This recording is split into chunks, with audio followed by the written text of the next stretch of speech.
Hi friends, good morning. இன்றைக்கி என்ன lunch நம்ம பார்க்க போகிறோன்னா ஹரியாலி வெஜ் புலாவுங்க.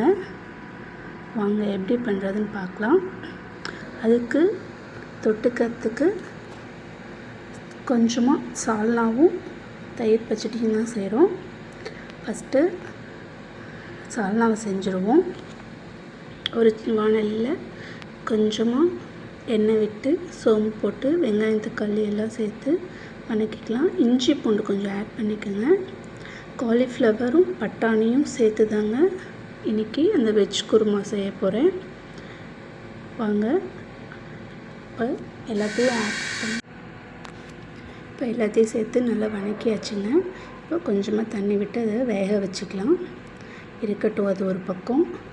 இப்போ ஒரு குக்கரில் கொஞ்சமாக எண்ணெய் விட்டு பட்டை, கிராம்பு, லவங்கம், பிரியாணி இலை எல்லாம் சேர்த்து வெங்காயம் நல்லா சேர்த்து நல்லா கோல்டன் கலரில் வரணுங்க. அது வரைக்கும் நல்லா ஃப்ரை பண்ணிக்கலாம். அப்புறம் கொஞ்சமாக இஞ்சி பூண்டு பேஸ்ட்டு. இதுக்கு ஹைலைட்டே என்ன பார்த்திங்கன்னா, மல்லித்தலையும் கொத்தமல்லியையும் பச்சை மிளகாவும் அரைச்சிக்கணும். அரைச்சி ஊற்றும்போது நமக்கு அது க்ரீனிஷ்க்கு வந்துடும். நல்லா இது வதங்கினதும் நம்ம கட் பண்ணி வச்சுருக்க வெஜிடபிள்ஸ் எல்லாத்தையும், பீன்ஸ், கேரட், உருளைக்கிழங்கு, பட்டாணி இது எல்லாத்தையும் சேர்த்து நல்லா வதக்கி விட்டு மிளகாத்தூள், மஞ்சத்தூள் ஆட் பண்ண வேண்டாம். மிளகாத்தூள், மல்லித்தூள், கொஞ்சமாக கரம் மசாலா எல்லாத்தையும் சேர்த்து நல்லா வதக்கி விட்டு 1க்கு 2 தண்ணி விட்டு அரிசியை சேர்த்து குக்கரில் ஒரு விசில் விட்டுக்கலாம். அவ்வளோதாங்க, biryani ready, veg pulao ready. இந்த பக்கம் காய் வெந்துடுச்சு.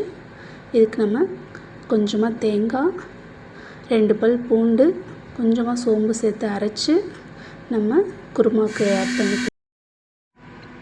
கொஞ்சமாக தேங்காய் சேர்த்து அரைச்சி ஊற்றிக்கலாம்.